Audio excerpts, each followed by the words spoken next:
Hello, everyone. I would like to welcome you in the meeting today. Thank you very much for being with us. Before we start, I would like, first of all, to remind you that you have to keep your cameras, to switch off your cameras and have your microphones muted during the event.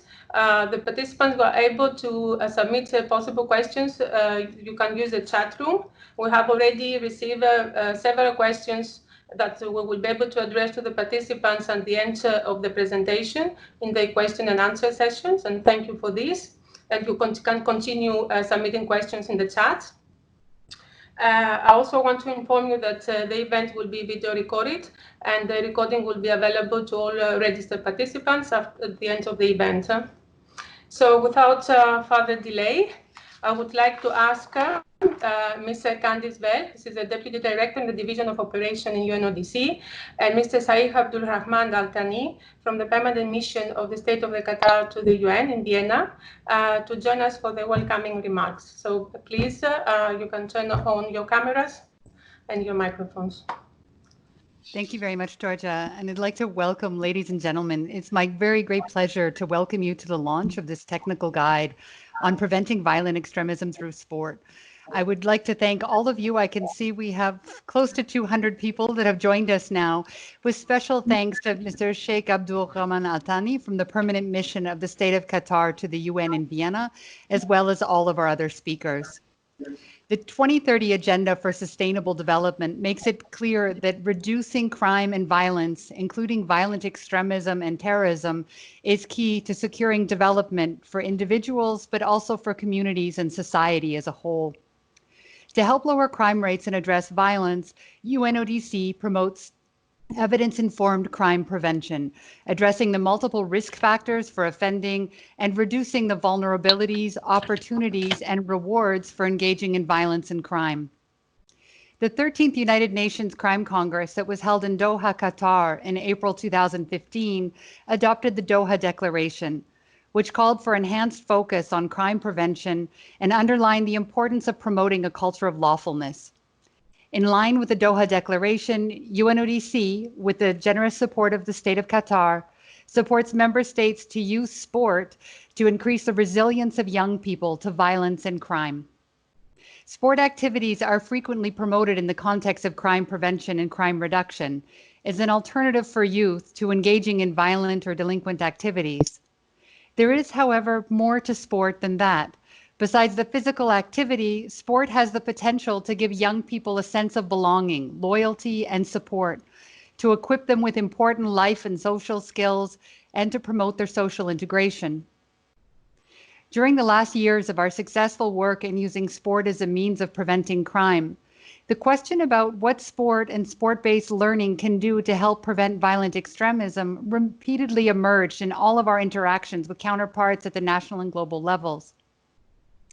In addition to tackling political and social drivers of violent extremism, we need to promote a culture of prevention, which requires resilient young people who avoid engaging in violence for political or ideological ends, who are equipped with the experience, skills, and assets to overcome hardship and to deal with everyday challenges in a non-violent manner. Sport can be helpful as a tool to reach out to young people, including those most left behind. The United Nations Secretary General, in his action plan to prevent violent extremism, underlines the importance of teaching respect for human rights and diversity, fostering critical thinking, promoting media and digital literacy, and developing the behavioral and socio-emotional skills that can contribute to peaceful coexistence and tolerance among young people. Against this background, UNODC, in consultation with UNESCO, engaged international experts to share ideas on sport and preventing violent extremism, with a view to helping us provide better advice to states on preventing violent extremism through social development approaches. Experts agreed on the benefit of sport and sports-based learning as a part of broader and more comprehensive responses to address risk factors of violence and crime, including violent extremism. Line Up, Live Up, the UNODC sport-based training program, is a good example of how sports can be used to inculcate in youth the useful life skills and to promote inclusion, tolerance, and respect, and to contribute in addressing the well-known drivers of violent extremism, such as marginalization, discrimination, and social exclusion. The experts also noted a degree of commonality in terms of the risk and protective factors, the approaches, methodologies, and desired outcomes that exist between preventing violent extremism and general crime and violence prevention, and also between preventing violent extremism and sports for development and peace programs. The mutual sharing of methodologies and good practices and cross-pollination between these different areas can therefore contribute to closing the current evidence and knowledge gap relating to PVE. Ladies and gentlemen, today, after 2 years of effort since the first consultation of experts that UNODC organized on this subject, we are very proud to announce the launch of the Technical Guide on Preventing Violent Extremism Through Sport. We would like to sincerely thank and to congratulate all of the experts who contributed to this joint endeavor. We hope that the insights and recommendations contained in this guide will support member states' efforts to use sport in building youth resilience to violent extremism and to promote a social and developmental approach to prevention. As a complement to the ongoing work of UNODC on countering terrorism, on preventing the recruitment of children by terrorist groups, and on addressing radicalization to violence in prison settings, we hope to support states in the prevention of violent extremism through sport, joining forces with partners in the field of crime prevention, counterterrorism, and sport for development. I'm very grateful that so many of you are able to be here with us today to launch this launch event, and I'm looking forward to hearing your experiences and comments on the use of sport to prevent violent extremism and on the new guide that we're here to launch. Thank you very much. Thank you, Candice. So the floor is to Mr. Saeed Abdullah Rahman Al-Hadi from the Permanent Mission of the State of Qatar. Ladies and gentlemen, I begin with thanking the UNODC for the great effort made to accelerate the achievement of the Doha Declaration Global Program. I compliment the global program latest activity to overcome the concerns posed by COVID-19 pandemic. The state of Qatar is proud to have funded the global program, which since the beginning of its implementation in 2016 has achieved unprecedented accomplishment by transforming the recommendation of the Doha Declaration into a project and activities on the ground, which benefited more than 2 million people from more than 180 countries, mainly developing countries. Ladies and gentlemen, the state of Qatar believes that through sport, youth are empowered to develop their physical and mental abilities. Sport is an easy way to reach youth, especially those who are often difficult to reach throughout other means. As an example, the state of Qatar has built small sport fields in all neighborhoods of Qatar cities, aiming to integrate sport as a way to integrate youth in their society. Qatar has designated a national day for sport, where all Qataris practice sport on the second Tuesday of February each year. Qatar hosts major regional and international sport events. On this occasion, I hope to see you in the next World Cup in Doha 2022. Ladies and gentlemen, youth crime prevention through sport is one of the fourth pillars of the Doha Declaration Global Program. The activities under this pillar present an excellent practical illustration in creating opportunities for youth through sport and the development of behavior and life skills that protect them from extremism and violent extremism. The technical guide on preventing violent extremism through sport that we celebrate its launch today is one of the achievements of the global program. It's an important practical tool to help practitioners in preparing sport programs that protect youth against violent extremism. Again, I thank the UNODC and experts who prepared this guide and encourage all countries to benefit from it in full respect to their culture and value. Thank you very much. Dear Candice, thank you very much for the welcoming and for the placing the work of UNODC in this area in the broader context of our work on violence and crime prevention, and draw these links. But also many thanks to Mr. Saif Abdulrahman Al Thani and to the State of Qatar for their support to the global program and the Youth Crime Prevention Initiative through sports that, as he already mentioned, this guide is part of this program and this joint effort. So thank you very much. You can now move to the main speakers. So you can switch off your cameras and mute your microphones. And I would like to ask the main speakers to join with their cameras on and the micros. So I would like to present you Mr. Alexander Singh, who is the Chief of the Section of Youth and Sport in UNESCO. Mr. Dr. Holly Collinson, who is the main author of the guide and the UNODC consultant and expert on this from Institute of Sports Business in Loughborough University in London. Mr. Peter Sebois is a senior liaison officer in the Kenya National Counter-terrorism Center. Mr. Klaus Fanberger is a senior advisor in the Austrian Federal Ministry of Art, Culture and Civil Service and Sports. And finally, but not least, we have Dr. Mohamed Arabiat, who is the president of the Generation for Peace, a civil society organization based in Amman, in Jordan. Please, I would like to ask then Mr. Alexander Slick to start with his presentation. Alexander is going to give us through his presentation, a global context of sports for development and peace, and also place this work in the context of prevention of violent extremism in particular. So, Alexander, the floor is yours. Thank you. Good morning, good afternoon, good evening, whatever hour it is around the globe. And Georgia, congratulations for having been able to put us all around the table. Let me first thank Candice Welch for the introduction and UNODC for this partnership that is one of the many we have in the United Nations. We work together as one family, and I'm very grateful and admirative for UNODC, how you have been driving this agenda. And His Excellency Abdulrahman Al Thani, thank you very much, Qatar, for the support to this endeavor. I know it is very, very sensitive. I know it's very difficult.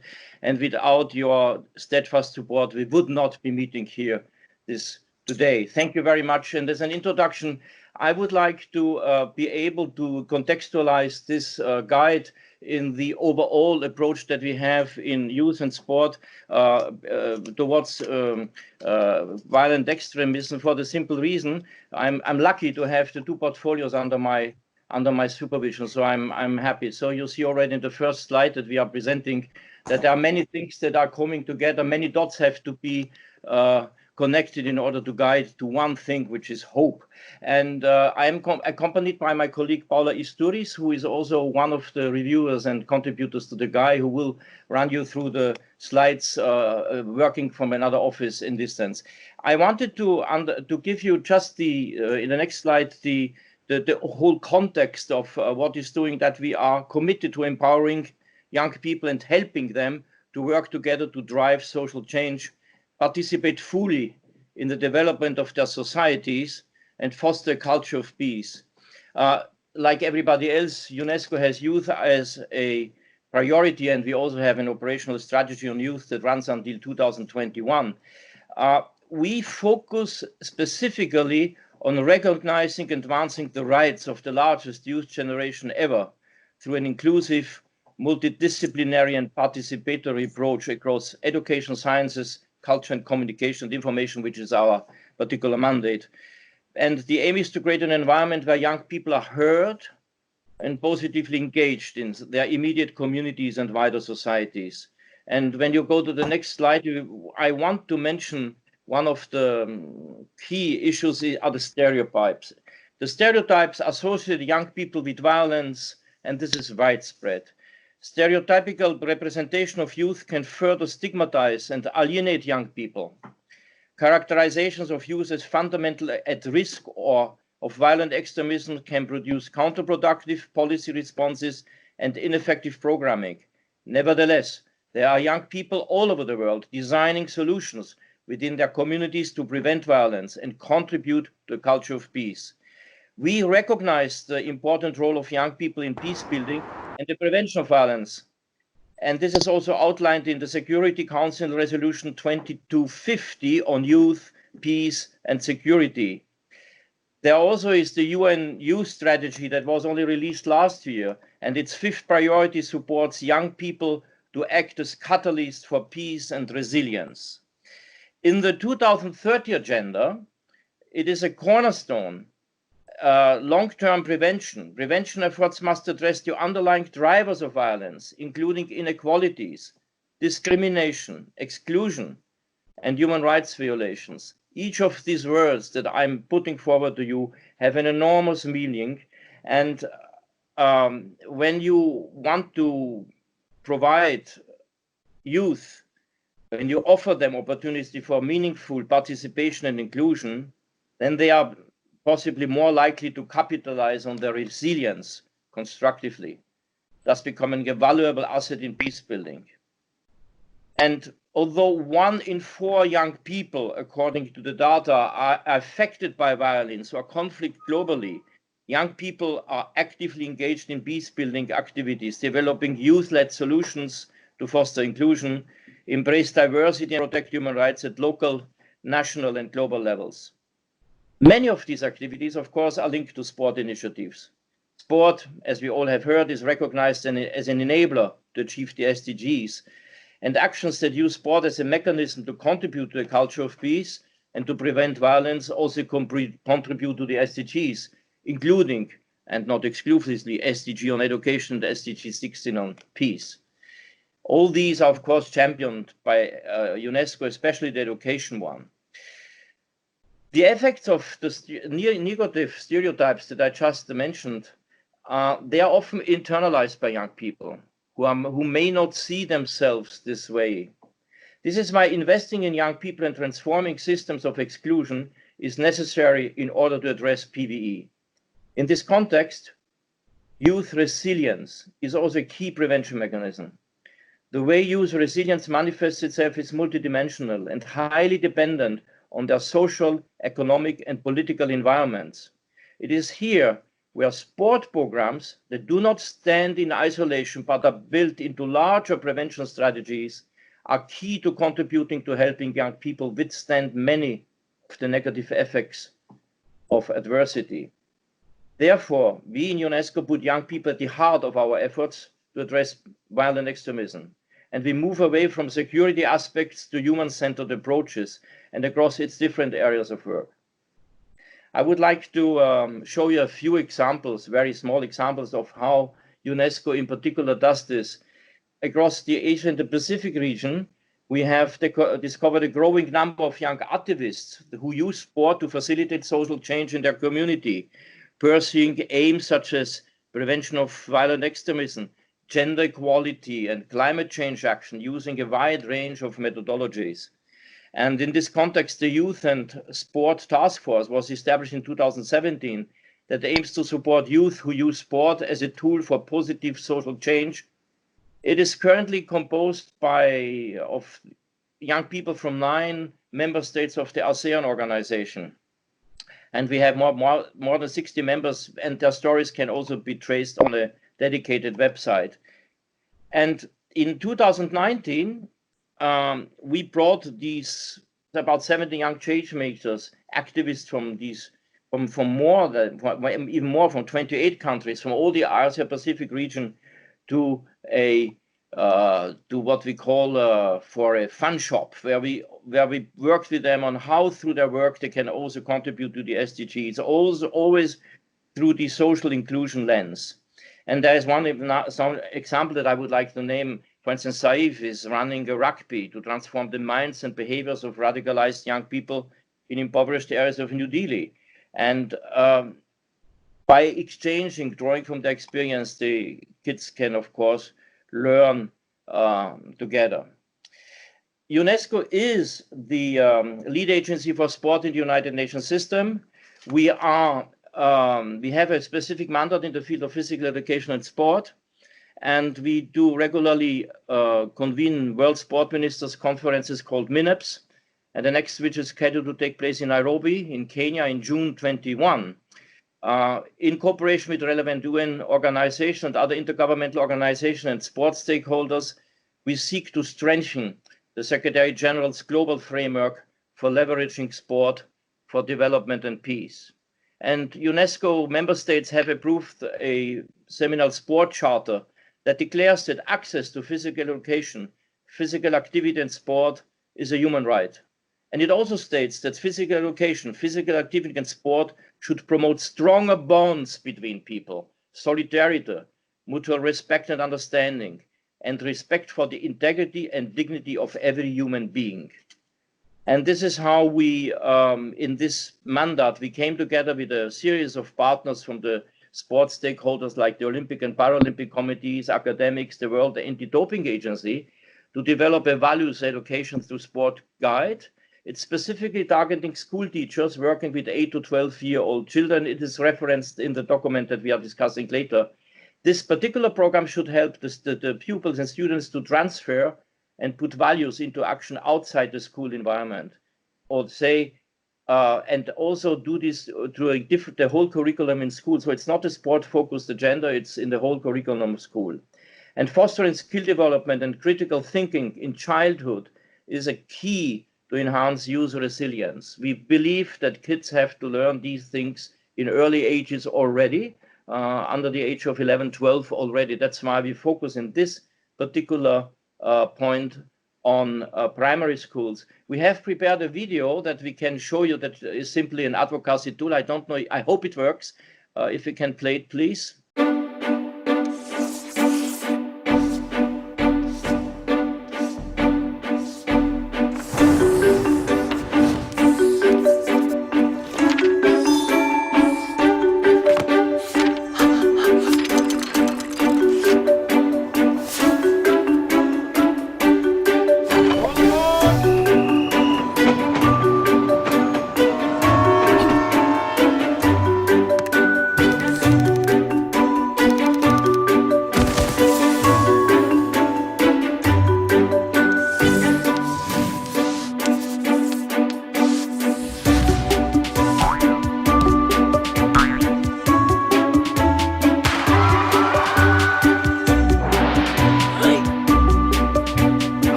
It's a nice advocacy piece to say how values education is part of quality physical education. And as a conclusion, after these few examples, I would like simply to insist, from the perspective of meaningful youth engagement and the human rights-based approach, it is important that preventing violent extremism programs are adequately contextualized and incorporate the voices of the people directly involved in the delivery of sports-based activities, many of which are youth. This is especially important when there is potential for stigmatization, as can be the case for all these programs. Furthermore, for sport initiatives to have a lasting impact, they have to be linked to other community outreach actions, whereby sport is used as a facilitator of other interventions that can strengthen the resilience of youth. Wow. In all that, the UNODC tool, which we have been very glad to contribute, is certainly a landmark publication, and I'm very happy that I have been, and thank you for having asked me to make the introductory remarks. Thank you. Over to you. Thank you very much, Alexander, for the nice presentation. I think you draw very well the main elements of sports for development and peace and how can be used in this context. And so this can lead very nicely to the next presentation of Dr. Holly Collinson on the guide.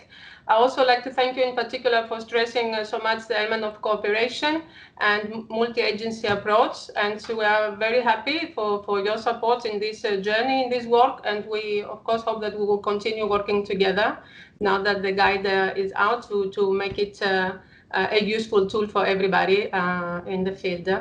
So thank you very much. I will ask you now to switch off your camera, and I will ask Dr. Holly Collinson to join us in order to present us the guide. I think also that her presentation will address throughout her presentation several questions that you have shared with us that relate to limitation of sports programs in the context of prevention of violent extremism, but more broadly when it comes to prevention of violence and crime, as well as the importance of contextualization of such interventions, and also the need to have a multi-agency approach and have sports programs being part of more holistic interventions for prevention of violent extremism. So, Holly, the floor is yours. Okay, thank you, Georgia. Just firstly, I'd like to say thank you very much for allowing this opportunity to present this guide, especially to a global room full of stakeholders and experts and those interested in the sector. So it's great to see that there's such interest and enthusiasm for this piece of work. I'd especially like to start by thanking the UNODC for all their support and the enthusiasm as well with really driving this project, and the practitioners and academics who shared their experiences and their expertise along the way. It was really, really valuable for this programme.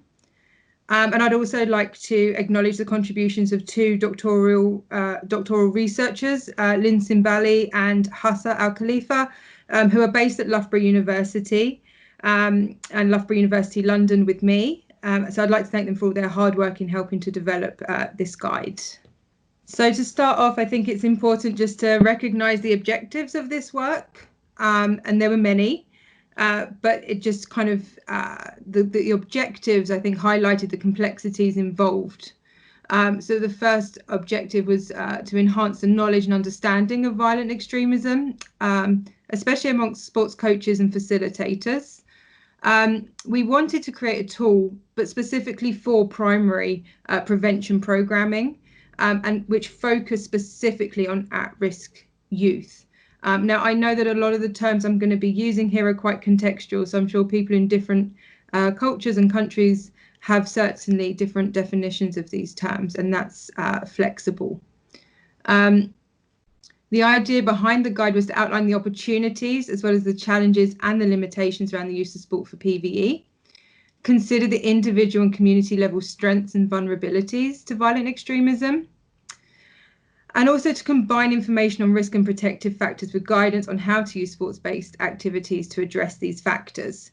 So what we had to do initially was to think about all the opportunities, the limitations, as well as the evidence base surrounding sport and the needs of violent extremism and how that sport can use to be a countermeasure. Very, very importantly, the tool that you see now, it had to be adaptable to different cultural settings, and it had to be appropriate for both boys and girls. And I'll talk a little bit more about gender as we go through the presentation. So with the clear aims and objectives understood, one of the initial challenges and the task was to identify the links between sport, PVE and existing evidence-based knowledge and resources. I'll just get these up for you.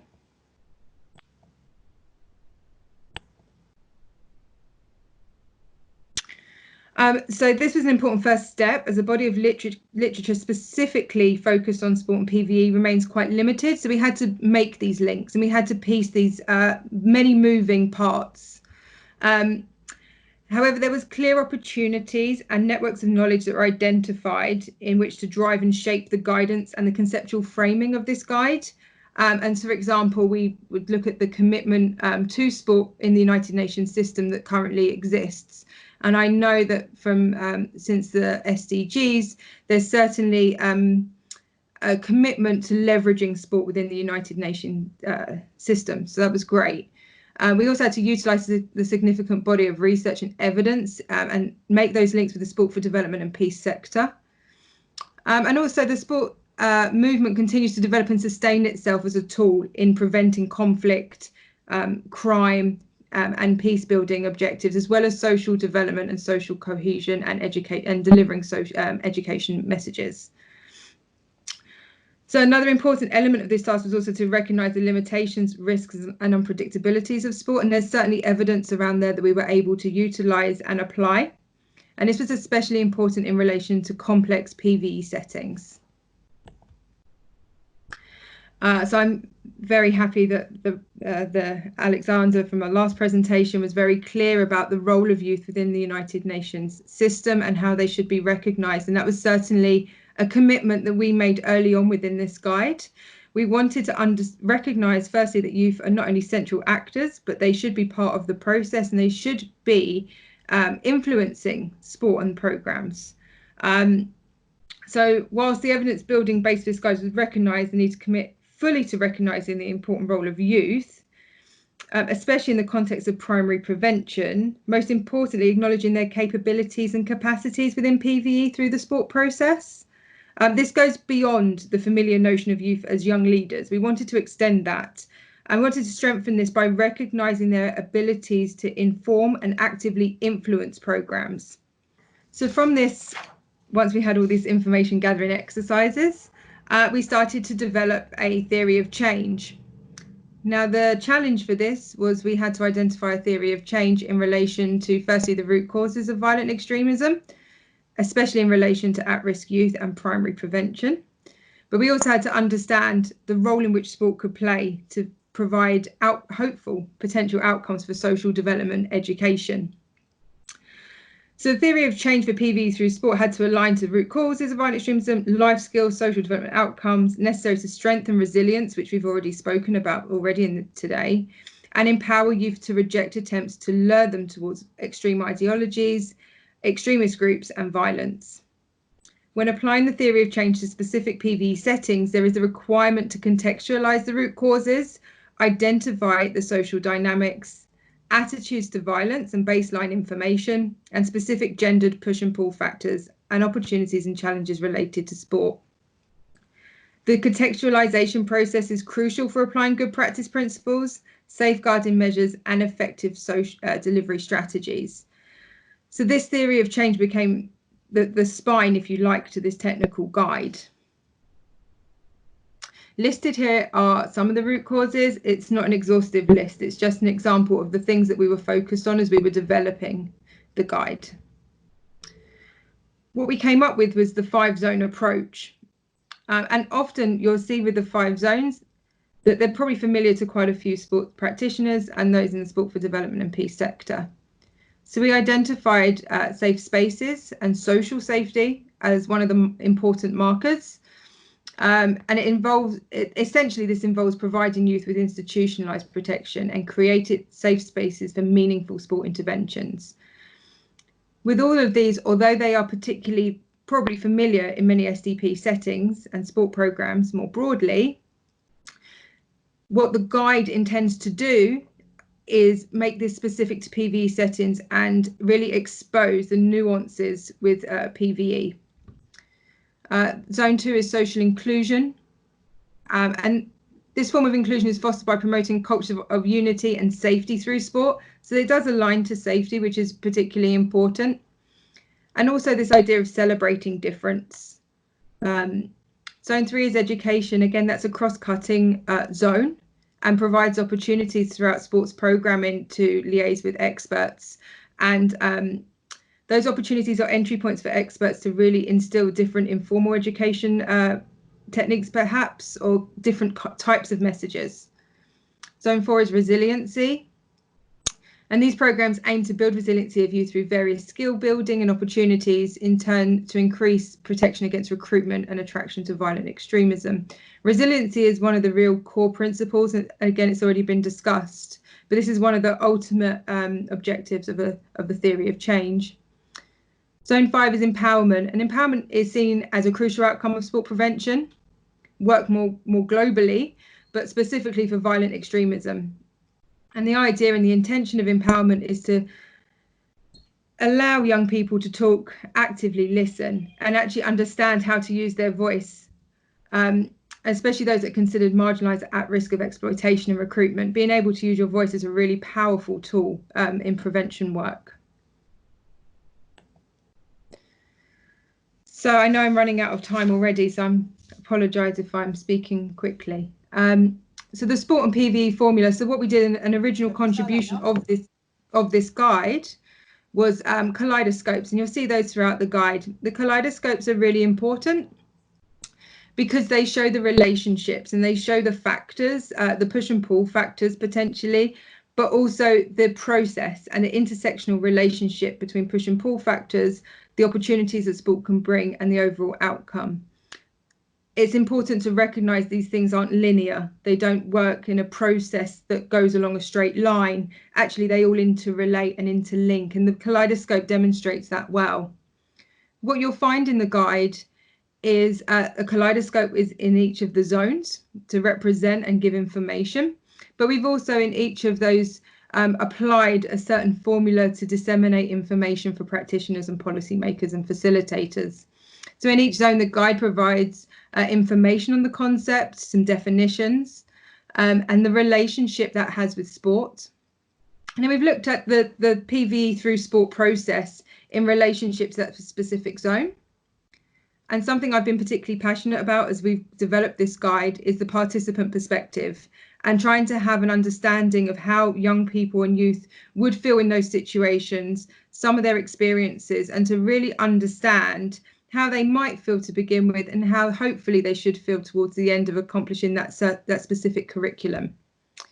We've also looked at risk factors and protective measures and opportunities and challenges. And I think it's important to also state quite early on that we're not blindly promoting sport here. We're recognising there are limitations within sport, but we're also trying to focus on the opportunities that sport can bring.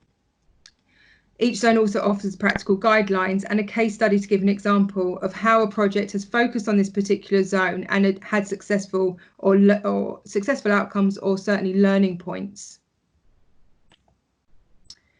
Okay, so this is an important diagram that's in the zone in the guide, and the reason that I've included it in this PowerPoint presentation is just to show the relationships between the zones. Again, they're not linear, they interlink, they provide opportunities and support one another. And also in each zone, what's important to recognise is the opportunities of how programs can work with others, how they can collaborate, how they can be invited experts, for example, or guest speakers, in order to achieve some of those outcomes that might be beyond the realm of a coach, a local coach. So it's just given an opportunity to understand the networks that sport programs can bring and how it's a collaborative process.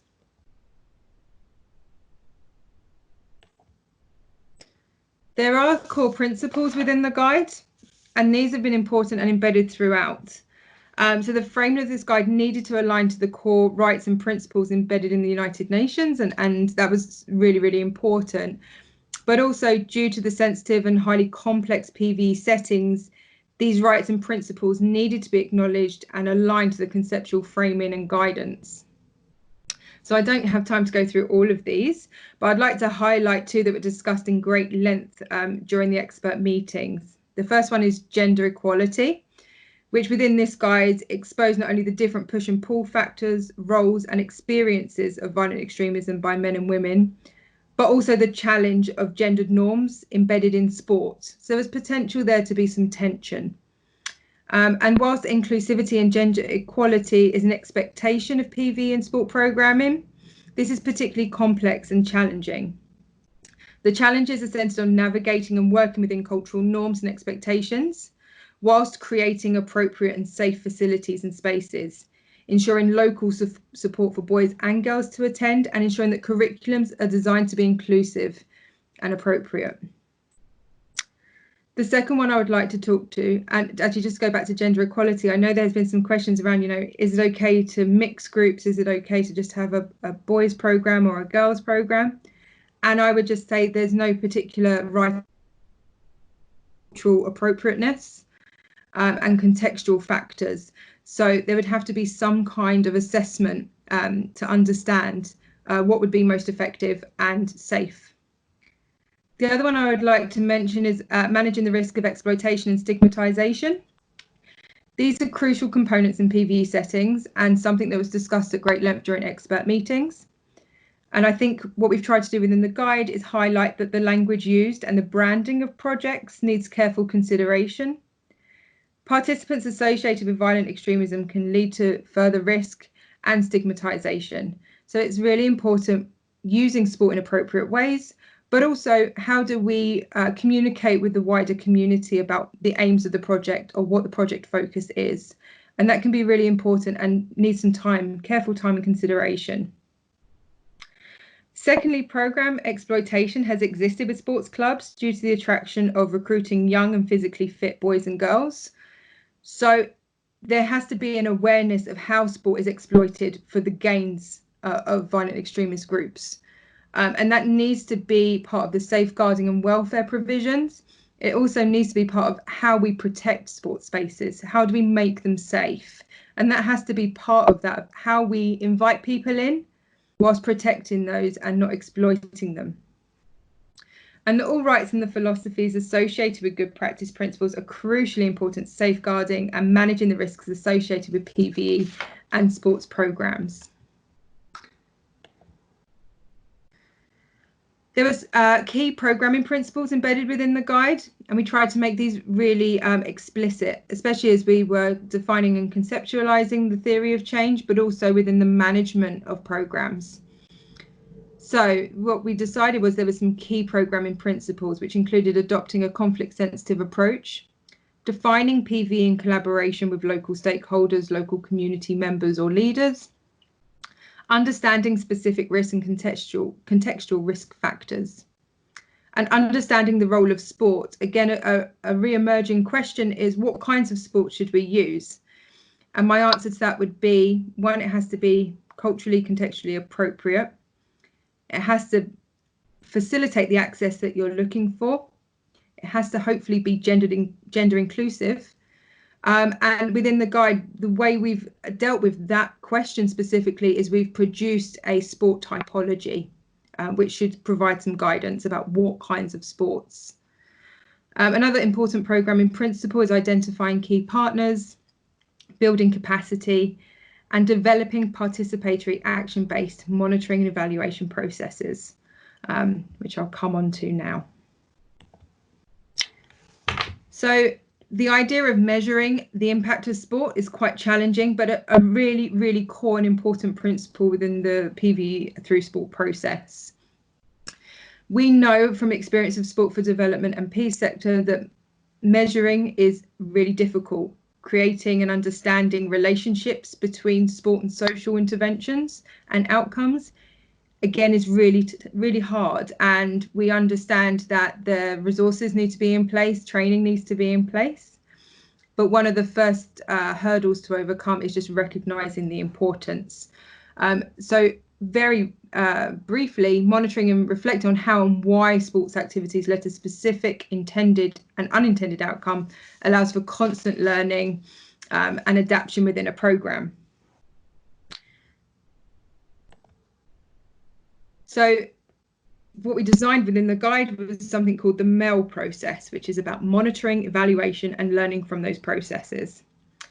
So the MEL process is an opportunity for youth once again to engage, to participate, and to lead. It also provides an opportunity for them to again understand their voice and provide feedback and reflect. It enhances contextual understandings because this should be an ongoing thing throughout a program's life cycle. And it ensures that the aims and objectives of programs are concise and specific. One of the most important things from my perspective, I think, would be it challenges the assumptions embedded in sport. It's very easy to look at sport quite superficially, but this is a very strategic theory of change in order to accomplish a specific goal in very risky and complex settings. And also the risk factor within this guide has to be exposed in regular basis because of just the complex settings. So monitoring and evaluation also enables you to understand risk and how to mitigate. And also to evaluate the impact according to the theory of change. And again, in the guide, there's the theory of change with key indicators and measurement tools to help guide that process and to ask specific questions based on the theory of change. The idea would be that youth who have completed the program have kind of changed their thought processes, changed the way they consider themselves and think about themselves, especially based on the skills that they have. So it's about identity, it's about confidence, and it's about also thinking about how you apply those life skills beyond the program. And that's ultimately the goal, to be resilient, to be empowered, to be more informed and educated, and to therefore be more upwardly mobile socially and economically. So I'll leave it there, Georgia, because I don't want to take up too much time, but I'm happy to ask questions, answer questions later. Thank you very much, Holly. It was a very comprehensive and thorough presentation of the guide, I think. Hopefully we'll have at the end the possibility to have some questions that will help us, go more into the details of the guide. But just to mention that when we developed the guide, as Holly said, we really consider the existing practice, what is happening already, because the reality is that there's a lot already happening in the field in this area, and there are many sports programs on the ground. So the aim of the guide is really acknowledge this existing practice, and we would like, through the guidance, to make these efforts more effective, more efficient, and to help to better integrate sports programs into violence and crime prevention frameworks, and in frameworks of preventing violent extremism in particular. So after the presentation of the guide, which is more theoretical context, and having said that, the next three presentations actually aim to show us and share with us some concrete examples of how sports have been already used in the field. So the next presentation is from Mr. Peter Seboy, who is a senior liaison officer in the Kenya National Counter-terrorism Center, and he's going to share with us experiences from Kenya and how sports programs are used in the context of community-based intervention to engage youth. And share with us the perspectives of sports in this context from a perspective of a counter-terrorism and security organization. So I need to help with the sharing of the slides. Just give me 1 minute. So Peter, the floor is yours. Okay, thank you so much, Georgia. Thank you so much, UNODC. Thank you, UNESCO, for organizing this particular launch on technical guide on preventing violent extremism through sports. First and foremost, I would like to take you through since I'm drawn from, which is a multi-agency, primarily agencies intended to provide coordination mechanism for counterterrorism. And this is under our laws called the Youth Laws Amendment Act of 2014. And its legal mandate is to coordinate all CT and CVE efforts, which means prevention is included in the CVE. And also NCTC plays a critical role in establishing database to assist law enforcement agencies in conducting their duties. Also, we play a critical role in public awareness and prevention of terrorism, and also developing strategies such as counter and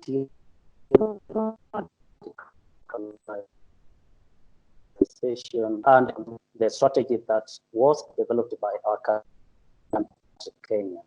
Also facilitating and also coordinating with other government agencies to provide security certification for schools. This was informed by September 2001 US attack, whereby planes were used to attack. Next, please. Georgia, next. Yes, thank you. As you can see there, we have the strategy. That is the national strategy to counter violent extremism. And from the picture there, you can see the cover of that strategy, which was launched in 2016 by His Excellency the President of the Republic of Kenya, together with our ambassador, who is a special envoy. Peter, sorry for interrupting you because the quality of the sound is not so good, so perhaps you can switch off the camera to improve the quality of the sound, so we could still hear you and see the slides. Thank you. Okay, sorry for that. So I'm saying that there is a strategy that was developed in Kenya to counter violent extremism. And the end state of that strategy is to shrink the pool of radicalization of individuals into terrorism and violent extremism. That is the key aim, to shrink, meaning to make that pool of radicalization too low. Next, Georgia, please. Next. Yes, there is the strategy there on national strategy on countering violent extremism. And if you can look at that strategy, we have some sectors or pillars. These pillars are important because they complement each other or one another when it comes to countering violent extremism. And when you look at that, they cut across all the sectors of the community or the society. We have the faith-based and ideological pillar, education, media and online, psychosocial, legal and policy, security, arts and culture, training and capacity building. So we are domiciled in this particular aspect on art and culture and education, but also they fall into these other pillars. As you can see in each and every pillar, like media and online, sports is also talked about. In issues of faith-based and ideological pillar, organization basing on their faith can organize sports for young people in the society. So in this arts and culture, this is whereby sports is explicitly emphasized, because this is where talents are seen, this is where culture is seen. And these arts and culture plays a critical role because we, together with other partners, nurture talents, use the sports and culture to offer sensitization, to over issues of social awareness, among other things. This will make the youth embrace values in the community. And a case at hand is the Samba Sports Youth Agenda, which is a case that we are going to use here as a practical case where youth, young people under 17, under 13 have been engaged in many ways. Next, Georgia. Georgia, next, please. Yes. As you can see there, we have different activities. These activities that you see there have been undertaken in Kwale County. Kwale is one of the counties in Kenya. It's one of the counties in Kenya, whereby in Kenya we have 47 counties. And this Summer Sports Youth Agenda is domiciled in Kwale. However, they play important roles in interacting with other players from other counties. In this case, more than 450 young people have been reached directly or indirectly through sports and through inspirational and transformative messages. There is a network, there is a link of partners that come together to assist these youth, the teenagers. And the main reason of doing that is to ensure that these youth are engaged during vacation times, away from school, because we know in school they are engaged. But when they come out of school, that is when they get a lot of free time. And this free time that they get, they may use the free time wrongly or in bad ways, because idle minds, we normally say they are workshops for devils.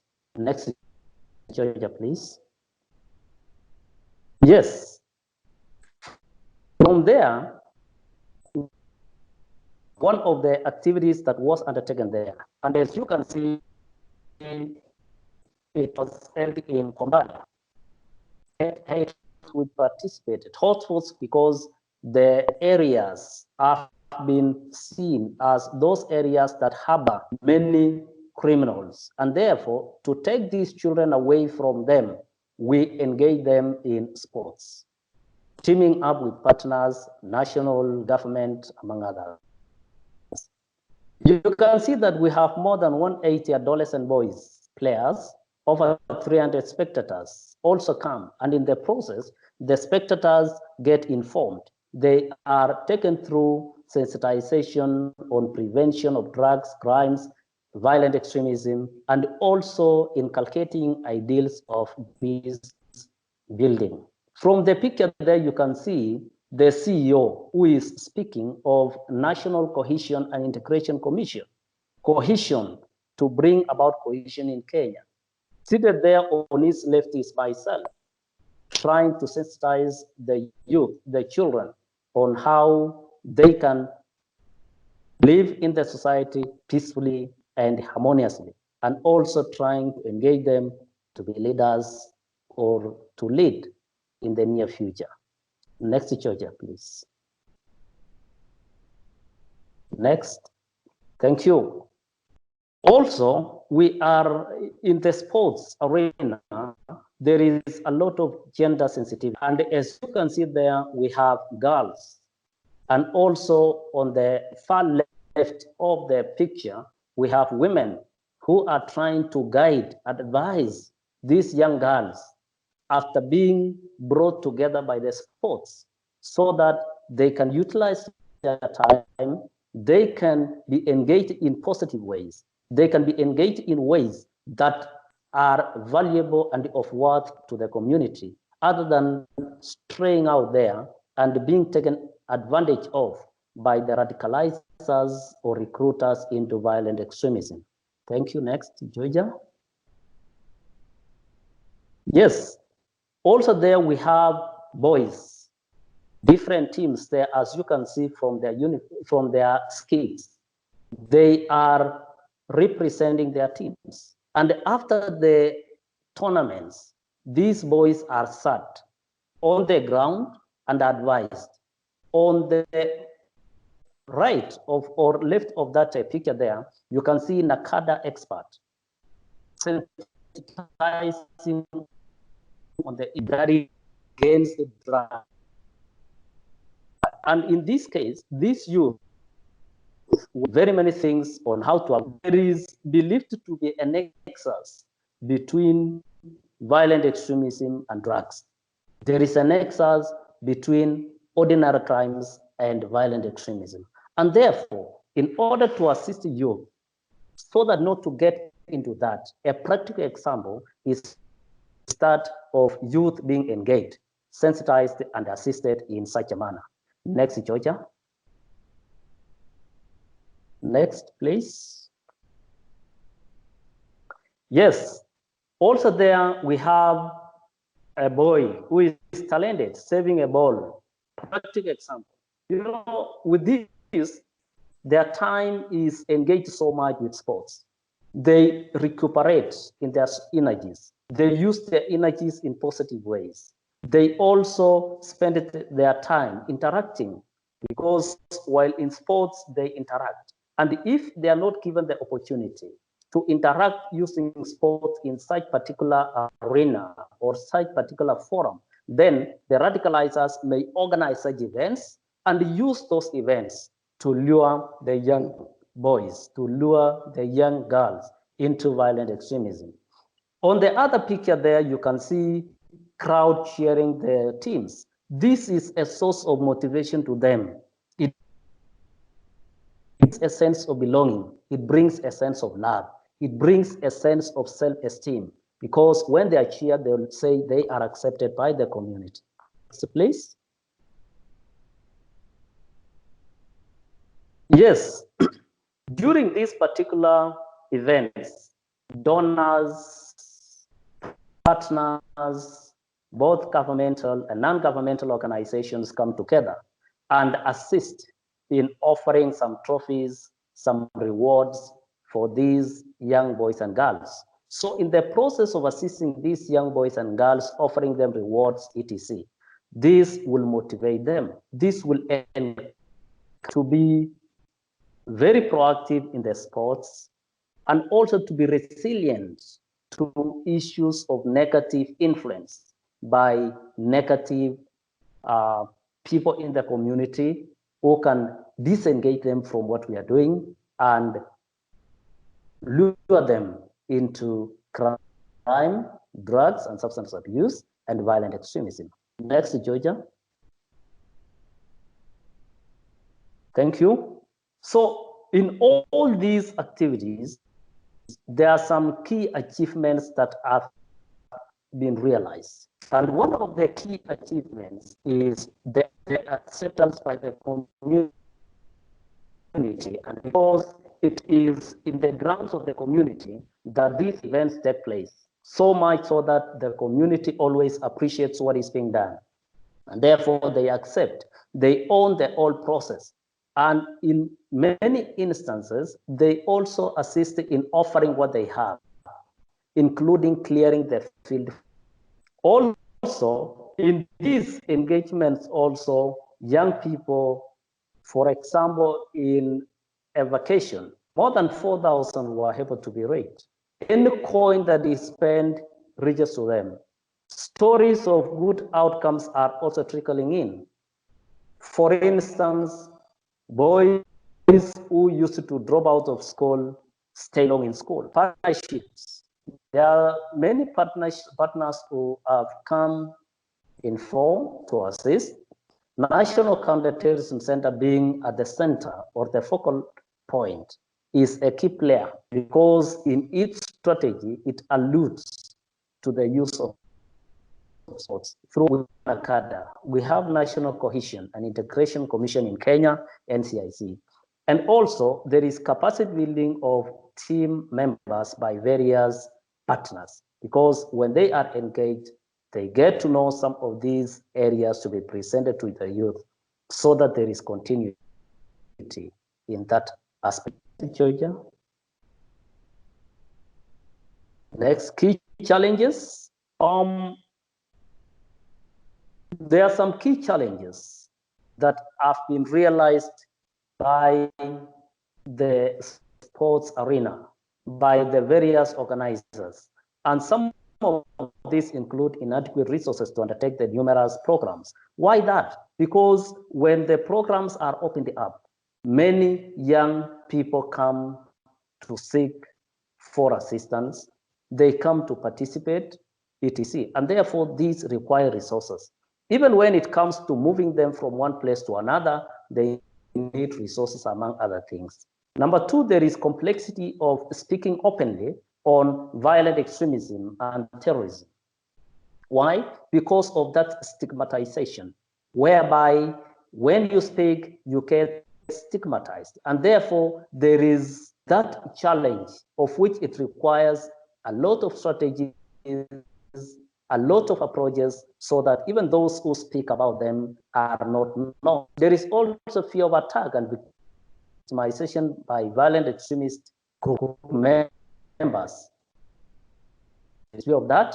Suspicion among members. Some of the members are suspicious, because when they see agencies like National Counter-terrorism, some of them think that this is government come to investigate about what they are doing. So the community is always suspicious on such partners. And therefore, there need to be some strategies to deal with this suspicion. Finally, there is this COVID effect, which has hampered entire engagements in the world. And that is why today we are engaging virtually. Why? Because of the COVID effects. We cannot meet and discuss these things on face value so that we can also see the reactions among other things. And therefore, this has been a challenge. Way forward, in the way forward, there are so many things that we may want it to be there. And therefore, we are making suggestions as a government, as a country. One of them is deepening engagements with beneficiaries to ensure sustained positive outcomes. Which are the beneficiaries? The community, among others. Then training youth more on life skills, that is life, not life, and values for positive generation and leadership. Seek support and invest in income-generating activities for sustainability of the program. Why? Because partnerships may end, and therefore there is need for sustainability. So how will they continue with that sustainability? Also enhancing education programs for school-going children to avoid school dropout, more sensitization programs on CVE and peace building through sports. Why CVE and peace building? There is a nexus between CVE and peace building. CVE is critical for stability. When there is peace, there is stability. When there is no violence, there is stability. When there is no violent extremism, there is stability. And therefore, peace is critical. CVE is critical for this. The nexus is there. There is a thin line separating them. Then enlisting peace champions among the teams. Identifying those who can speak out and let them be peace champions. How? They will be the ones to assist others to champion issues of peace, to champion issues of countering violent extremism. Also, guidance and counseling and mentorship programs for the youth. Through youth are given guidance and counseled and mentored on how they can progress in their lives. And also have what we call de-radicalization, rehabilitation, and reintegration of cases, if any. And this role is particularly for NCTC and other partners, whereby if one has been radicalized and ready to pursue the disengage, then NCTC comes in to disengage, de-radicalize, rehabilitate, and reintegrate into the society, even if not into the society that he or she has come from, because of the fears that we have already alluded to. Finally, ensuring monitoring and evaluation of the impacts through follow-ups. And this is very important because of using tools that will assist to show the progress, the impacts, the effects, the challenges, among others. Special tools designed for sports in monitoring and evaluation. NB, all these efforts are intended to deal with the pull-push factors of radicalization into violent extremism. In all these, NCTC is at the focal point. Thank you so much for your time. Thank you very much, Peter. Because we're a little bit out of time, but thank you for bringing up also the concept of peace. I think Mohammed will bring it up again later in his speech on a Generation for Peace work related to violent extremism. So we're going to move now from Kenya and these interesting insights of the practices in the field to Austria, where the violent extremism had different faces and forms, and we're going to hear now from a sports sector. And Mr. Klaus van den Berg from Austrian Federal Ministry of Art, Culture, Civil Service and Sport. We're going to give us now a perspective from, as I said, from a sports actor.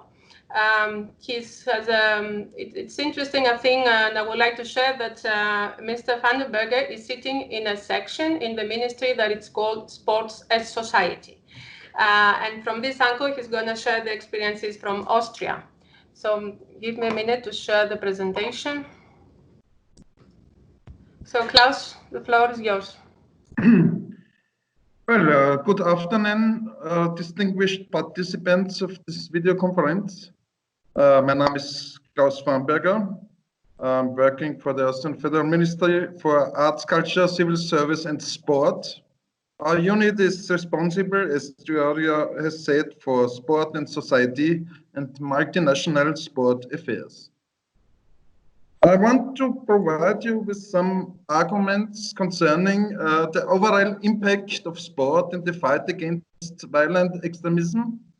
And I also would like to inform you about the Austrian National Strategy for the Prevention and Countering Violent Extremism and De-radicalization. Next slide, please. At the very end of my short presentation, I will show you some good practice examples in the field of Austrian sport. Next, please. Some words about the overall impact of sport. Well, Holly has mentioned a lot of aspects during her presentation. In a democratic society, diversity needs to be reflected and proactively promoted in all educational, social, and cultural sectors. Of course, also in the world of sports at all levels.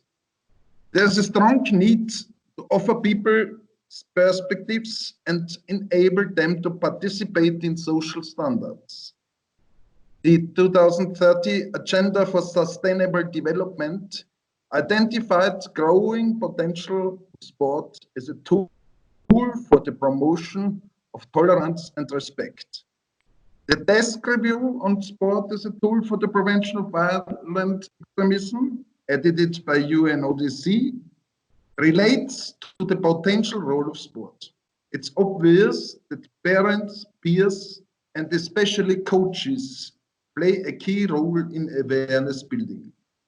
The technical guide on PVE through sport, which has presented today in a very impressive way, is an important cornerstone on the way to further cooperation in this area and will help to fill many gaps.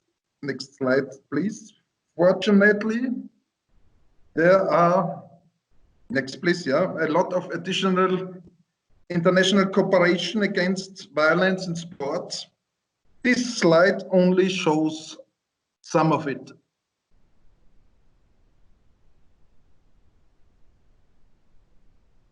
Next, please, yeah.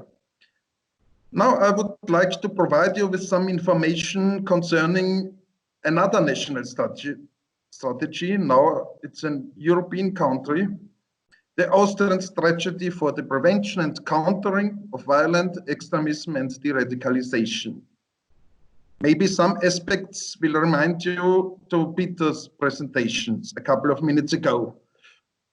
Austria's Federal Office for the Protection of the Constitution and Counter-terrorism warned in its 2018 annual report that Islamist extremism and jihad terrorism in particular has been a permanent and currently the largest threat potential for liberal democratic societies. Austrian authorities prioritized countermeasures against terrorist organizations such as ISIS and Al-Qaeda, as well as smaller groups. In 2017, Austria registered a total of 1,063 right-wing extremist, xenophobic, racist, Islamophobic, and anti-Semitic criminal acts. Although there are no terroristic acts in the field of Austrian sports at the moment, we have to take seriously all the other phenomena which I have already mentioned. Against this background, the National Network for Prevention and Countering of Violent Extremism and De-radicalization was founded in summer 2017 by the Austrian Federal Ministry of Interior. The Extremism Information Center is a nationwide point of contact. It offers help for relatives, social workers, teachers, or any other person are worried that someone might have joined an extremistic group. At the same time, the Austrian strategy was developed and presented by several Austrian federal ministries, civil organizations, and federal provinces. You know, Austria has 9 different federal provinces. This strategy pools experiences and handling practices of various occupational groups and concentrates on all forms of extremism. Next slide, please. The basic principles. Extremist tendencies often originate from a small minority within a society. Prevention is a tool for threat mitigation. Prevention work has to be based on thinking globally and acting locally. Target group-oriented and awareness-raising measures to promote a better understanding of violent extremism play a central role. Next, the essential goal at the individual levels is to detect and stop the propensity to violence. Individuals need to be provided with an individually tailored support service as early as possible. Yes. Education also in the field of sport, and especially in the field of sport, and sustainable integration into the labor market are essential requirements for strengthening resilience. And another important aspect, many experts demand that gender aspects and dynamics have to be included into prevention work. Also, the role of media is important for awareness raising. What about the next steps? In Austria, we want to build on the achievements of this strategy, and therefore it will be prepared an Austrian action plan based on this strategy in the next month. Of course, there's still a need for enhancing a broad cooperation between stakeholders at all levels, also in the field of sport. So, what's the link to the technical guide, which was presented today? Well, I think it's an important teaching aid for coaches at all levels of sport-related education and training. And the 5 different sessions are very useful for understanding. The technical guide is a good base for coaches to develop their own methods of teaching. So I think it can be used as a missing link and more than this. And it will give many inputs for the future of the Austrian Action Plan. And I want to thank you all for your contributions, because it's a very important document, guide, and tool. Now, at the end of my presentation, I just want to present 3 totally different Austrian initiatives in the fight against violent extremism. The first project is called Lernkurve Stadion. I don't know how to translate. It is a preventive fan project of the Austrian Football Association. At this project, the football state is converted into a classroom, as you can see picture. Young football fans and youth groups are invited to the Ernst-Happel Stadium, which is our biggest state in Vienna, to learn more about anti-discrimination, racism, radicalization, integration, homophobia, and so on. With the help of several presentations during a workshop, the youngsters learn more about empathy, creating situational solutions, mutual respect, and diversity. Last year, there were organized 25 workshops with about 1,000 pupils. The workshops are for free and will be organized in other Austrian districts after the Corona crisis. Next slide, please. The second example is the Vienna program entitled Not in God's Name. It was established in the year 2015 by the political scientist Alexander Karakas and professional Thai boxer, and located in a martial arts training center.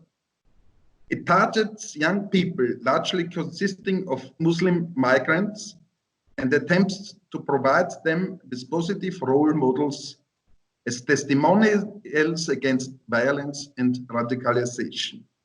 And the last example is a project of the Austrian Extremism Information Center, which I have already mentioned, this nationwide point of contact.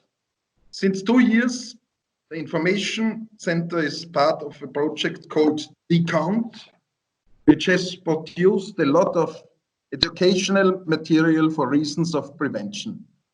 With the help of an online game, you can simulate the different stages of radicalization. Well, I hope that will follow a lot of other projects all over Austria, Europe, and all over the world. I'm sure that it will be like this, and the work of UNODC is facilitated. Thank you for your attention. Thank you, Klaus, so very much also for sharing your perspective with us, but also these interesting examples, which I think they very clearly illustrate how sport can be used as a tool to deliver also other type of intervention and reach out to young people when we're working in the context on violence, crime prevention, and also prevention of violent extremism. So without further delay, I would like now to give the floor to our last speaker, to Dr. Mohammed Arabiat, who is the president of the Generation for Peace. Generation for Peace is very active in the MENA region, but also beyond the MENA region, working with youth and using, among other programs and interventions, sports as well. And Mohammed is going to give us, let's say, an overview of the lessons learned and of the experiences of using sports in the context of violent extremism under the umbrella of peace building. Thank you, Georgia. And I'm going to ask the person, because I hear someone else has turned the microphone on. Mr. Mohammed Daouda has the, okay, thank you. And also switch off your camera, please. Thank you, Georgia. Thank you, friends at UNODC. Again, we have the mic on. Okay, we're good to go. Thank you, Georgia. Thank you, friends at UNODC. I'll try to stick to my 7 minutes limit and deliver kind of an overview of what Generation for Peace does. Generations for Peace vision is to harness the unique power of sport, to guide leaders of young people to speak and teach its universal language, and to instill a culture of understanding, tolerance, and peace amidst the chaos of violent conflict. Today, I want to focus at the beginning on what we at Generations for Peace have learned in countless communities around the world since we first applied our Sport for Peace methodology over a decade ago. The 4 lessons, I'm happy to say, are captured in different parts of the technical guide being launched today. This is a testimony to the truly participatory approach used to develop the guide. Lesson number 1, we must view sport as a multifaceted and universal language. Approach strategically, it can achieve a broad range of locally and globally oriented goals. Generations for Peace implement programs and activities with sport as an entry point for building peace, targeting the grassroots, in tandem with activities in arts, advocacy, dialogue, and empowerment, to build sustainable peace with and for youth in communities. It's important to note that for sport to be more impactful as a development tool for peace building or for preventing violent extremism, it must be looked at as a part of a more holistic approach, integrating different tools with specific strategic measurable outcomes. And while sport is our entry point, participation of community members is integral to our approach and is often linked with developmental benefits. Participation alone does not result in building peace. Rather, the quality, approach, and implementation of sport-based programs are the true mechanisms for conflict transformation. This leads me to the second lesson. For us, integration on all levels is key. Sport is a powerful contributor to conflict transformation, peace building, and development efforts. But sport cannot achieve major change alone. For any change to be effective, those targeted and ultimately impacted need to accept the approach, the tools, the methodologies, and perhaps most importantly, the actors who lead that change. The whole community needs to be consulted, involved, mobilized. Their opinions need to be taken into account, their resources and help appropriately introduced to each specific context. And then, sport-based activities need to be carefully adapted and integrated into other approaches. Education here is key to successful integration. The unique power of sport has much more to offer than just the inherent benefits of participation, important as those are. Sport also forges peer groups from teams and clubs. So it is vitally important vehicle for behavioral change in individuals and their communities. To change individual behavior, you must habitualize your routines, you must inspire, promote regular repetition, reinforce values, and support their manifestation as behaviors and actions. The third lesson we have learned is that in the context of using sport for peace building, there is no such thing as singular best practice. No program, approach, or solution will map seamlessly onto every unique conflict scenario. Conflict will never conform to a set of rigid rules or principles. It is fluid, changing all the time. And as it changes, so do the people affected by it, adapting in order to survive. This means that we, as Sport for Peace community, must also deepen our appreciation of the important nuances of different contexts. Real change, sustainable change, lies in local ownership right from the first moments of consultation and design. We must not simply go to foreign countries or communities to deliver sport-based interventions. We must instead carefully select, train, guide, mentor, and support local youth to decide with their peers and elders what their community needs and how to affect the change that will best respond to those needs. And all that must be done using any and all existing resources that the community has available, even in the midst of conflict. This brings me to my final lesson. Peace and sport only go hand in hand if everyone has equal access and everyone has equal opportunity to lead. The sustained involvement of young people in Sport for Peace initiatives is integral to the creation of lasting peace in local and global settings. Where divisive lines exist between cultures and communities the world over, sport is a universal language, one that can be spoken, understood, and acted upon by anyone, anywhere. The youth of today hold this peaceful future in their hands. We cannot expect to approach them with short-term trainings or one-off competitions if we hope to truly create through them a peace that transforms the conflicts of today and maybe even prevent the conflicts of tomorrow. From a violent extremism perspective, and you must have noticed that I haven't used that framework yet. And this is intentional, as we are a peace-building organization. Generations for Peace activities are firmly at the prevention end of the spectrum, seeking to reduce violent extremism or in order to support upstream prevention.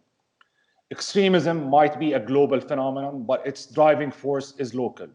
We all believe the optimal response is one that is community-driven, led by local actors, and shaped by local priorities. And our responses and approaches must seek diversity in the targeted groups with the goal of ensuring the widest impact on the community and including disenfranchised and underrepresented groups. We must also take a gendered approach, taking into account the different experiences of men, women, girls, and boys with regard to violent extremism. Men and boys are targeted differently than women and girls by violent extremist organizations. Each gender group has different drivers that affect their susceptibility to violent extremism and is affected in different ways by the presence of violent extremism in their communities. Also, each group can provide different sources of resilience. Research by Monash University and UN Women has shown that hostile sexist attitudes toward women and support for violence against women are the factors most strongly associated with support for violent extremism. The same study also reveals misogyny to be integral to the ideology, political identity, and the political economy of current violent extremist groups. Sports can be a powerful tool to not only change such attitudes, but also break stereotypes. However, let me close by this. We must ground our thinking and understand that the deep structural causes of violent extremism that are usually directly or indirectly tied to systemic and protracted political, economic, or social problems beyond the scope of any single PVE program. Thus, the effectiveness of programming such as ours must be tied to national and global strategies addressing short, medium, and long-term structural vulnerabilities. Thus, the effectiveness of PVE programming must be tied and strategically integrated into national strategies. Such strategies which can and should be operationalized through national action plans that go beyond frameworks towards informing economic, political, and social policies. Additionally, one cannot overlook the importance of global frameworks grounded in multilateralism, such as those presented by the UN and operationalized through mechanisms such as the technical guide being launched today by our friends at UNODC. The VE phenomenon, by its nature, is a global one, and addressing it effectively and efficiently will require thinking that is global and actions that are local. And while this might seem paradoxical, I believe that our responses and approaches towards addressing the violent extremism phenomenon can be an opportunity to introduce what would be otherwise very challenging and near impossible changes to our systems of governance locally and globally. We must also look at the COVID-19 pandemic as a stress test for all human systems, which is showing up glaring deficiencies in many of our systems at the international, national, subnational, community, and even household level. We must not return to normal. There is a sense of urgency that we must learn from this to strengthen our systems to be more resilient, equitable, and effective to address the far larger challenges such as climate change and its intersectionality with peace building and other human development aspirations such as the SDGs. Thank you. Thank you very much, Mohammed, for the very, inspiring presentation and for sharing the work of Generation for Peace, which I think is very well acknowledged by many actors that are working in this area. And thank you for being here with us today. Although I'm cautious about the time because we have been already exceed the planned time, but since we are almost 200 people still connected, I would like still to have a question and answer session. I will try to shorten it, but I think it's a good opportunity to reflect on some of the questions that you have already shared during your registration, and also some points that you raised in the chat. So I would like to ask a question to address it to Mr. Alexander Slinking from UNESCO. Several participants, they note that sports is more commonly used in reference to skills development, learning objectives, and youth empowerment. And they would like to know more about use of sports in providing safe spaces for young people. I think also in today's presentation, we focus a lot on the empowerment, on inclusion, and probably we'll talk more on a safe spaces approach. So they would like to ask to hear more from UNESCO on your experiences in the use of sports in this context. Also in reference to Sustainable Development Goals 16 and 11 on safe cities. So Alexander, if you would like to. Yeah, I'm here. I can. Unfortunately, we don't have a very concrete example on that, but I would like to contextualize this because the guide on pages 28 and following, when you go there, has a fascinating explanation of how we do apply the safe spaces concept in this area.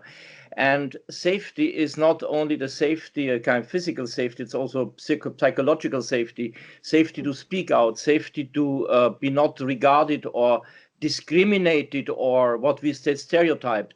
this is such a sensitive issue. Just to talk about the cities, we do not really do this ourselves, but we work with a global network of cities against with a global network of inclusive cities. And in the cities, again, you have the inclusion technician who works on that, and the sport agenda is of course very much on their line, and that would also meet what has been just presented by the Austrian ministry. It's the same thing declined into the smaller level. So please, I can't really give a better answer because the experts on the ground, especially Mohammed, probably has a much more concrete example how he applies the safe spaces in with the communities that he's working with. So it's the practitioners on the ground who can do that. Thank you. Thank you, Alexander. So if any other speaker wants to add something in this question on safe spaces, and also share some concrete examples, Mohammed? Sure, I can share some notes. I think the idea of safe spaces has to be expanded beyond the physical safety. And that's something that we're working on closely with the Olympic Refuge Foundation from the International Olympic Committee. It's safe as space is a holistic space where people kind of are psychologically and physically space, where can they express different manifestations of their identity and feel that they can truly be themselves. In countries like Jordan or in the Middle East, I think resources are limited. So the way we define safe space has to be tied to the context where we come from and understanding what the priorities are. So including child protection, issues that are related to human rights are essential to what we do. But then I always go again to the idea of understanding what the community needs are, what the context is, and the conflict dynamics are. And based on that, the safe space is a result of that context. I hope that kind of gives a clear kind of answer. So moving on to another issue that was raised by several participants is that they take note or indeed of the commonalities regarding the 5 areas of intervention identified through sports between general crime prevention and prevention of violence and prevention of violent extremism in particular.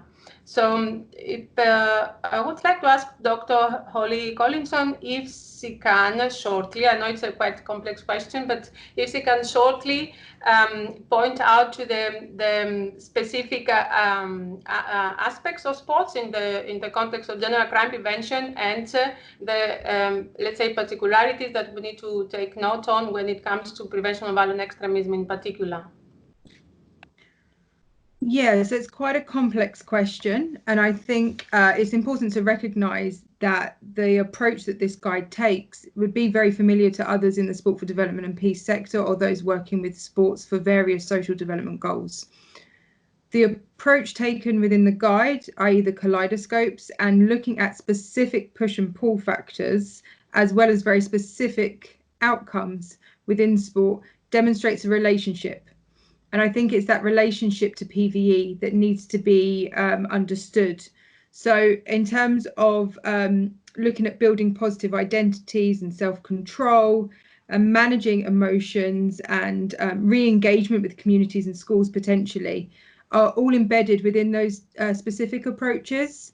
So one, it's the relationship with each other that the zones have. But 2, it's also looking at the entry points within the zones to facilitate specific expertise and opportunities for delivering specific messages or engagement with others, which I think is specifically important to this guide. So I hope that's answered the question. Thank you. I think it's a very comprehensive answer considering the limitation of the time. I think when hopefully people will get the time to go through the guide and read in more detail, and I think doing so, you will get the answers in most of the questions that are shared, or in my view, have tried to address all these issues that have been raised by the participants today. Another issue that is brought up, thank you, Holly, is that many participants, they raise concerns regarding the sustainability, the availability of resources for community-based interventions, also through sports, and in particular through sports, the sustainability of such programs, but even accessibility, considering that in certain countries and contexts, this type of programs are not accessible. Also, sports themselves, you have to pay fees, so immediately you exclude a lot of people. But the concern they raise is mainly on the sustainability of these community-based interventions and what needs to be done if we acknowledging that sports can be a very valuable tool in the context of prevention of violent extremism and for promoting social inclusion and youth engagement. What steps could be taken further by the various actors in order to move on in a more effective and systematic use of programs, sports programs in this context?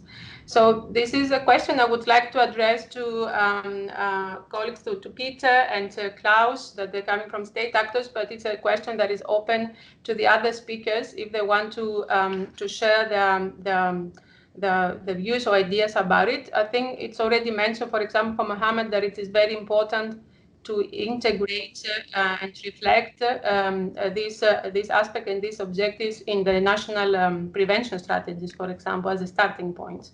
But I think Klaus, please. Okay. Well, there are more than 200 countries with their own history, culture, and special problems. But sports is able to link the world and is able to create common rules. And these rules and this common base is important for acting and cooperation. There are many key issues which have been mentioned today: monitoring, exchange of information, building networks, capacity building. So we have to focus on sport-based learning for reasons of prevention. It's crucial to have a common setup so that we can start to develop similar strategies all over the world with the help of sport and its ideas.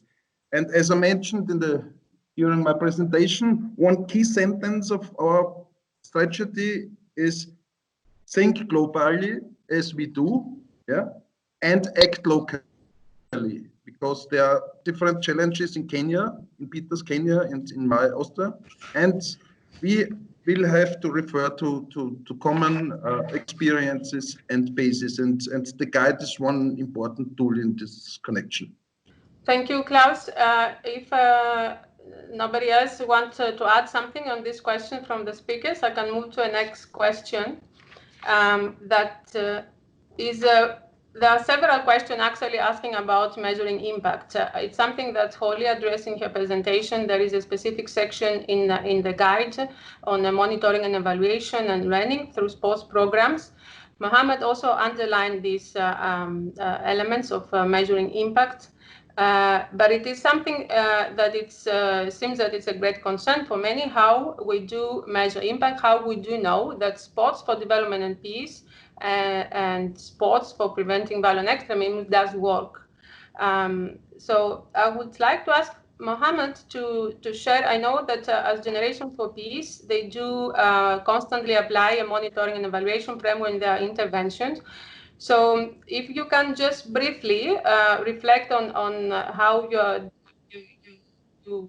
doing it, you're evaluating your interventions, and also share some insights of results of this type of impact assessments and absolutely.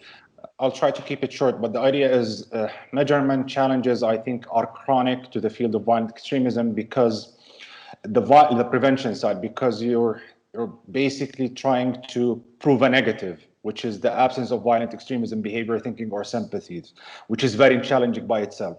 So from that perspective, linking what we do as a peace building organization and the outcomes from peace building to the prevention agenda, I believe is the best approach. And that's why I reiterated that we're a peace building organization situated at the prevention end of it. Certain outcomes that we look at, for example, sense of belonging. And I think those are the kind of things that Dr. Hawley mentioned within the technical guide. Things that build resilience. For example, I said sense of belonging, capacity to manage conflict without resorting to violence. Members of the target group expressing greater tolerance and interpersonal acceptance. And I also want to mention the idea of the participatory approach, which Holly also highlighted. We have developed our own compendium of peace building indicators that come from the grassroots. So if you want to create commitment to peace building outcomes and peace building activities, the measurement and the indicators has to come from the community. This approach creates a sense of commitment for people who want to see change and own change within their own communities. So I guess this is kind of my take on the measurement aspect while keeping it short within the time frame that we have here. Thank you, Mohammed. As I said, there is a dedicated section in the guide on monitoring and evaluation that actually underlines the points that you made as well, about including in this process is also the so-called beneficiaries, including youth, including the communities when we're measuring impact of this program. So I'm cautious about the time, so I would like to then, if we, just as a final, as the closing, I would like to ask all main speakers to, in one sentence, 2 sentences, if it's possible, to capture what is the added value of using sports in this context. What sports can done that cannot be done through other ways, so can be used more effectively. If you like, those that you want of you to just capture in one sentence before moving to the end, and ask Marco for the closing remarks. Yeah, if you want to my answer, it's a low-cost intervention. It's a very low-cost intervention, and everybody most populations, young people, and also populations in prisons that you're working with, they like to do sport. You just have to have the right approach. But it's one of the cheapest, most cost-effective interventions. That's I just say as my closing statements. Thank you, Alexander. I would reiterate the same point from an efficiency perspective, especially after COVID-19, when resources are becoming more limited in that sense. I think sport will become a more prominent tool because of its efficiency in reaching youth and beneficiary communities. Thank you, Mohammed. Anybody else? Holly?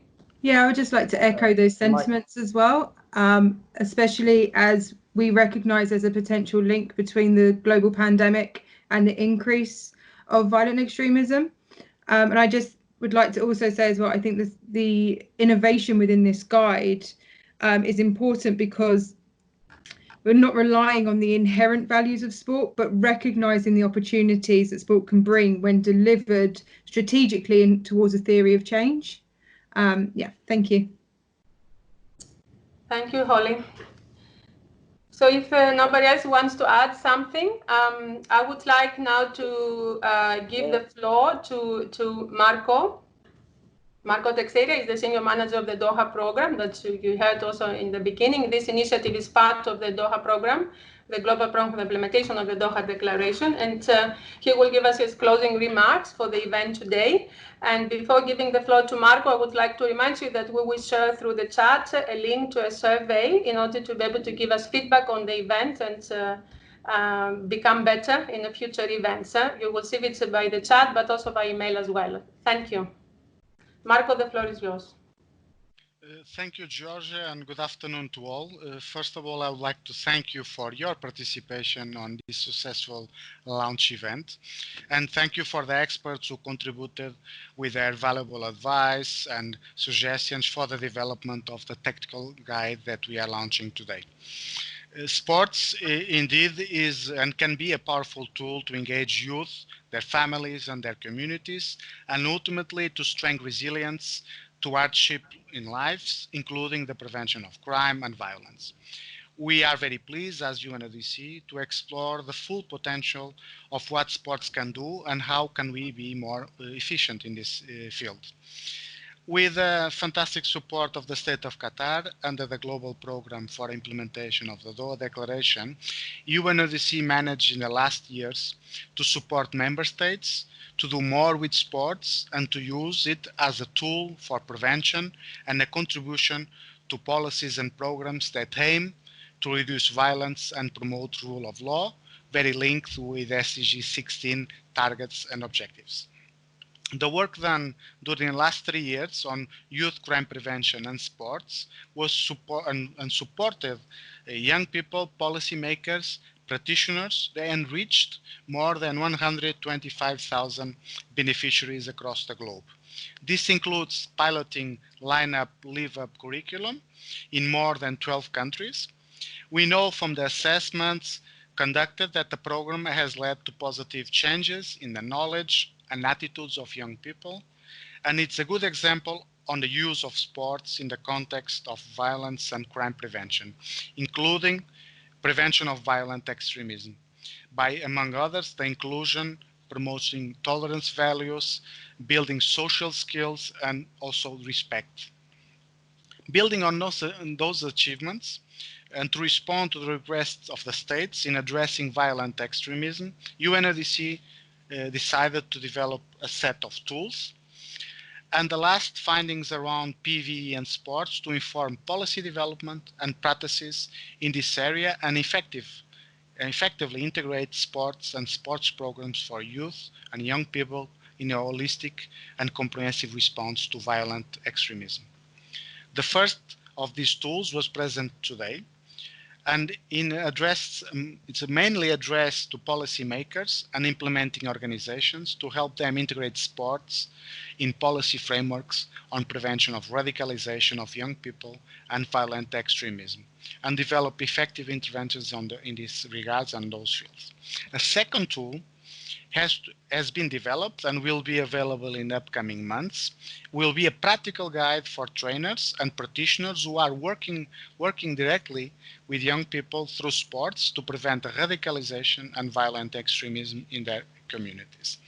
Lastly, we are developing an e-learn course on PVE through sports, which is in the current situation is particularly interesting because the travel and restrictions measures in place during COVID-19 might also give an opportunity to roll this e-learning course. There has been a growing understanding that there is evidence, and it was evident in our event today, that security-based responses to violent extremism should be accompanied by a focus on more preventive efforts, and such current thinking is actually reflected within the PVE action plan, in which the Secretary General placed much importance upon context and drivers, the push and pull factors of violent extremism, together with the processes of radicalization. Sport is an important enabler to sustainable development and peace, and can play a great role on that regard. This set of tools developed by UNODC provides a solid basis for UNODC to provide this technical assistance to the member states and capacity building to member states and the actors and institutions of the member states, which include also civil society and youth-led organizations on the use of sports for the prevention of violent extremism in the upcoming months and years. I do praise, and I want to mention, the work done by the main drafter that you have listened today, a UNODC consultant, Dr. Ollie Collinson, and the colleagues from the Justice Section and the Terrorism Prevention Branch for their invaluable contribution. And I think the final product is in front of all of you. I would like to thank once again the participation of all of you, especially the panelists for their sharing, for their reflections. And let me reassure you that we look forward to continue to collaborate in this area further in terms of our programmatic approach, not only with inside sister agencies or partners of our UN bigger family, but also with state partners that are key elements for success. The Doha Declaration called for the strengthening of international cooperation to counter violent extremism. And this is exactly what has been taking place over the last 2 years.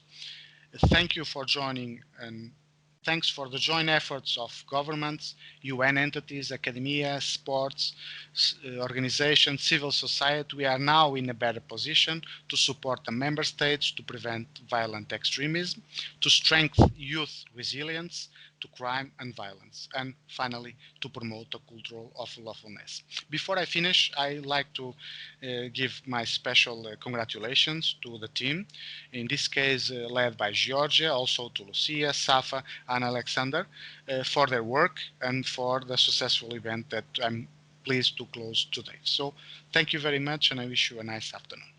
Georgia, over to you. Thank you, Marco.